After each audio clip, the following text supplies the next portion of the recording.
Ay qaqaş, nə olub belə, niyə verirsən? Ha, nətər yanlı Nə olur? olub Ha. qaqaş? Bir dəqiqə sən əsəbləşmə. Qarasan əsəbləşmə bir dəqiqə deyən. Qardaş, buradan sən bu üçün səfərdə gəlib getsən, bizim könlümüzdən keçir ki, sən bizə pul verəsən. Dilin təntiməsin, öyrətdim ki Ha, mən. pul sizə qurbandır, o nə demək? Sən verən qaşır, ver də tüpdava ver. Burada sizindir. Bizimdir. Hadi bəs salam da.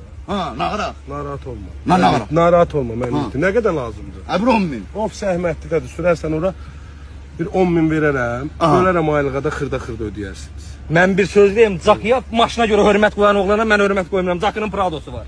Düz deyirsən. Şası vəzmə. Deyim, Düz Şası deyirsən. vəzmə. Düz deyirsən. Gör nə deyirəm, maşını gəlirəm keçirdirəm sənin adına, nömrə zat dəyişir. Yox, heç nə dəyişib eləmir. Rahat götürdüyün pulu da qəşəng, rahat şəkildə ödəyirsən. 10 min bu. Deyim də sənə də 3 aydan tutmuş 24 aya, 28 aya. Həqqı deyirsən. Hə, arxaya. Onda biz gəlirik də. Bez problem, maşın öz adınadır. Ha, qaçın, maşın öz adınadır, narahat olma. Problem yoxdur ki. Hər ehtimala bir yol qalıq tərəfə keçək. Şası vəzmə. Yol, gəl buradan.